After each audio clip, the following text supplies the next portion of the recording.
The Kaduna State House of Assembly want to probe the former governor, Nasir EL-Rufai. They said he looted a lot of money and misappropriation of funds. And I am asking the same question, Nigerians. Is it the same governor that Peter Obi stayed for 8 years and leave a lot of money that EL-Rufai did and they are probing him? The other day, EFCC, they were trying to arrest Yahaya Bello because they say he looted money and misappropriation of funds. And I'm asking again, is this the same governorship seat or office that Peter Obi stayed for 8 years and leaving office with a lot of money in foreign currency, billions of naira? Is it the same office that Yahaya Bello stayed? Follow me in this journey while I share with you what we discussed today in a meeting. I know Anambra very well. And so, when I met the governor who had just finished his tenure, I asked him, I said, my dear brother, I had been longing to thank you immensely. You did something remarkably well. God bless you. He said, my brother, what is that? I said, the international airport you built in Oka. I said, I am exceedingly happy. He said, oh my God, I'm happy hearing it from you. Then I added, I said, where did you get the money? He said, Biko, now my former colleague left the money behind. I laughed at it. I said, he left it. He said, frankly speaking, he left money in foreign currency. It's the money I saw. I said, look, let me leave a legacy before we go. So today is the 19th day of April 2024. I just finished a meeting that I attended this afternoon, and after the meeting, we started talking about Nigerian politicians, and what we discussed was very important. I said, let me share what we discussed today with you people. Now, we were talking about Nigerian governors, how they hand over to the newly elected governor in their states. Recently, you saw what is going on, how EFCC is trying to arrest Yahaya Bello. Up till now, they have not arrested him. They have declared him wanted. Immigration service have put him, wanted as well. Anywhere they will see him, that they are going to arrest him. Now, this is the same case with almost the whole state in Nigeria. Despite the Yahaya Bello and that of Kaduna El-Rufai is different because the money there is huge. Different states, their governors are also complaining that their predecessor did not leave money for them, a lot of burden in the name of debt, that they left a lot of debt for them to pay, that the state can't function well. This is the pain of every governor. So when this conversation was going on, I brought the issue of Peter Obi. I said, can you people see the reason why? I said people should support this man, a man who left huge amount of money in different foreign currencies, billions of naira, so on and so forth, in his state before he leave office. Who does that? Let me leave you to watch this video while I come back to explain what I mean. I know Anambra very well. And so, when I met the governor who had just finished his tenure, I asked him, I said, my dear brother, I had been longing to thank you immensely.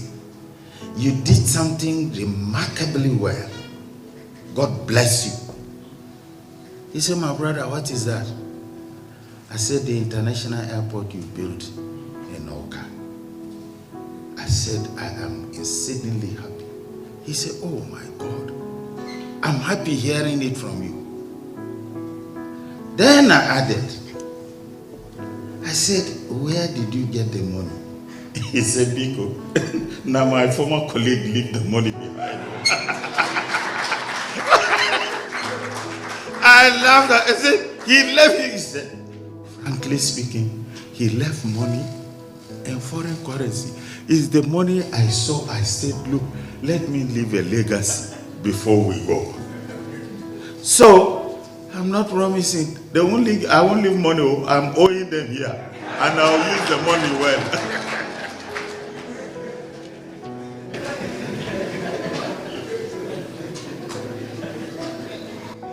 Sir, my people in Taraba State, you have heard him. It's left for us to decide. Do we want a Nigeria of promise for our children? Or we want until we are kidnapped with our wives and kept in another place and be at the mercy of the kidnappers? All this is left for us to tell ourselves. I would rather that we will live in a very comfortable and live a full life as decent citizens in this country. We were in the office before coming here. He said, are you exporting coffee? Are you exporting tea? Now, you see the reason why I'm sharing this video. During the 2023 presidential election, I know that a lot of politicians, they were surprised the level at which the youth supported Peter Obi. They were surprised because they never believed that the youth could gather around someone and make the person to be more popular than ever before. They never imagined that Peter Obi could gather such millions of votes. It's unimaginable. Now, when you look at what Peter Obi is still doing today, going around Nigeria, doing good, digging boreholes for people, giving scholarship for a lot of people, startup capital for businesses, you could say that Peter Obi is the best politician in Nigeria. If a man who was a governor for good 8 years has no record of corruption, he was bank CEOs, no record of corruption, he has done a lot of businesses, no record of corruption, that could tell you that such a man is what the Nigeria needs now. I don't care to know how many people who come to write against this man because of their personal interest. People will try to blackmail him because of their selfish gain. But as far as I'm concerned, this man is the man for the job of the president of Nigeria. And recently, Peter Obi was talking about parliamentary system of government. He agreed with my own assertion that this presidency is against the people. So I believe if Peter Obi find the chance to assume the office of the president, a lot of things are going to change in Nigeria. Believe me, a lot of things are going to change. Nigerians never know what they are missing, actually. They don't know what they are missing. See, everyone, when you look at the Senate today, many of them are past governors, including Akpabio. Akpabio's case is with the EFCC, the allegation of corruption, and so on and so forth. But this man, Peter Obi, people refuse to study and to believe this man because they have this thought in their mind that anytime Peter Obi have the chance, we are gone. But you know what? I believe that he will surely have this chance. Because we cannot continue like this, where every governor will be indicted. They will loot money, corruption here and there.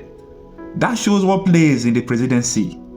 So if Peter Obi could break this record, I think he deserves a Guinness Book of Record in Nigeria as a politician who left office without any allegation of corruption, and a politician who left office of the governor with billions of naira, millions of euro, millions of dollars. Well, I know that there are so many governors like Soludo who wrote against Peter Obi during the presidential election. We are still waiting to see how much he's going to leave in the office. They published the debt Anambra are owing.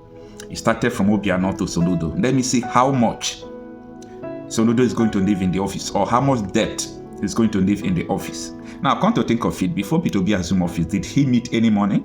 Absolutely no. He did not meet any money, but he still leave some amount of money while leaving office. And not only that, he pays arrears, pensions, and so on and so forth. See, no matter what we say, no matter what we do, if we get Peter Obi in the office of the president, I believe Nigeria could rewrite their story. Mark my word, Nigeria could rewrite their story. So it's not must. It may happen, but it might not happen because we have a lot of challenges, and I believe it's a system error.